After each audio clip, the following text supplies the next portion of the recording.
एक गांव में राहुल नाम का लड़का अपनी पत्नी नेहा के साथ रहता था। शादी के इतने सालों के बाद भी उन्हें कोई बच्चा नहीं हुआ था, जिसकी वजह से नेहा हर वक्त दुखी रहती थी।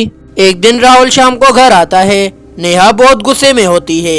राहुल नेहा के पास जाकर बोलता है, अरे नेहा, क्या हुआ तुम्हें? तुम इतने गुस्से में क्यों हो? क्या बात है? तुम्हें किसी ने कुछ कहा क्या? नेहा गुस्से से राहुल की तरफ देखती है और बोलती है, क्या किसी ने कुछ कहा? वो आई थी तुम्हारी माँ, वही गई है दिल दुखा के मेरा। क्या माँ आई थी? लेकिन वो कहाँ है? चली गई क्या? क्या कहा उन्होंने? ज्यादा दांत मत दिखाओ। तुम्हारी माँ जैसे बच्चों के पीछे पागल हो चुकी है, जहाँ देखो बच्चे बच्चे करती रहती हैं। नेहा को गुस्से में देखकर राहुल बोलता है, तुम भी ना नेहा, जब देखो मेरी माँ की बातों को दिल से लगा लेती हो। चलो कहीं घूमने चलते हैं, तुम्हारा दिल बहल जाएगा तो तुम्हें अच्छा लगेगा। राहुल के समझाने के बाद नेहा घूमने जाने के लिए मान जाती है। राहुल और नेहा बाइक पर जा रहे होते हैं कि तभी उन्हें रोड के किनारे एक छोटी बच्ची दिखती है। बच्ची जोर जोर से रो रही थी। नेहा बच्ची को देखकर राहुल को बाइक रोकने को कहती है। अरे राहुल, बाइक रोको, वो देखो एक बच्ची रोड के किनारे पड़ी है। राहुल नेहा के कहने पर बाइक रोक देता है। फिर नेहा और राहुल बच्ची के पास जाते हैं। नेहा उस बच्ची को गोद में उठाकर राहुल को कहती है, अरे राहुल, देखो ना कितनी प्यारी बच्ची है, इसकी आंखें कितनी प्यारी हैं, बिल्कुल तुम्हारी तरह।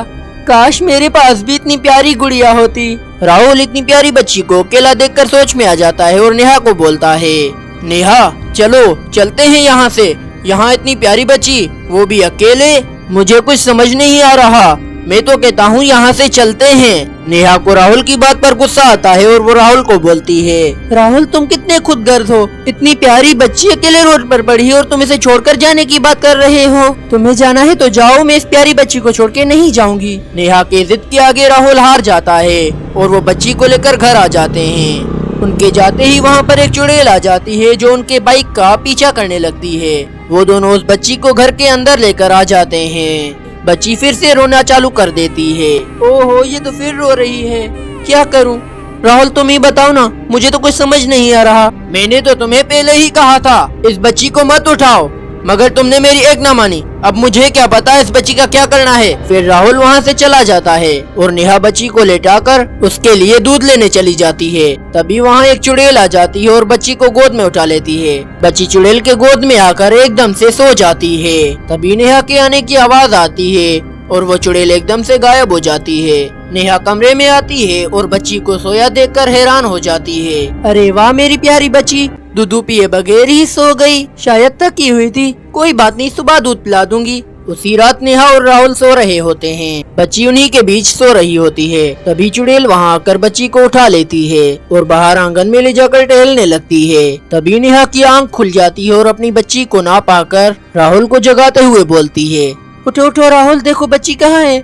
मैंने तो उसे बीच में ही सुलाया था। राहुल भी उठ जाता है और नेहा से बोलता है, चिंता ना करो, मैं देखता हूँ, पर इतनी छोटी बच्ची कहाँ जा सकती है? उन दोनों की आवाज सुनकर चुड़ैल बच्ची को आंगन में छोड़कर चली जाती है और बच्ची रोने लगती है। नेहा को भी बच्ची के रोने की आवाज सुनाई देती है। वो दोनों जल्दी से बच्ची के पास जाते हैं।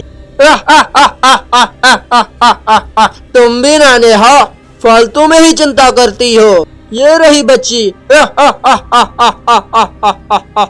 पता नहीं क्या क्या सोच रही थी तुम। नेहा बच्ची को गोद में उठा लेती है और बोलती है, ये हंसने की बात नहीं है राहुल, ये अभी छोटी है।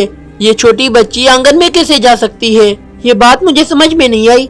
हाँ, तुम कहे तो ठीक रही हो। नेहा की बात सुनकर राहुल भी चुप हो जाता है। फिर वो बच्ची को अपने पास सुलाकर सो जाते हैं।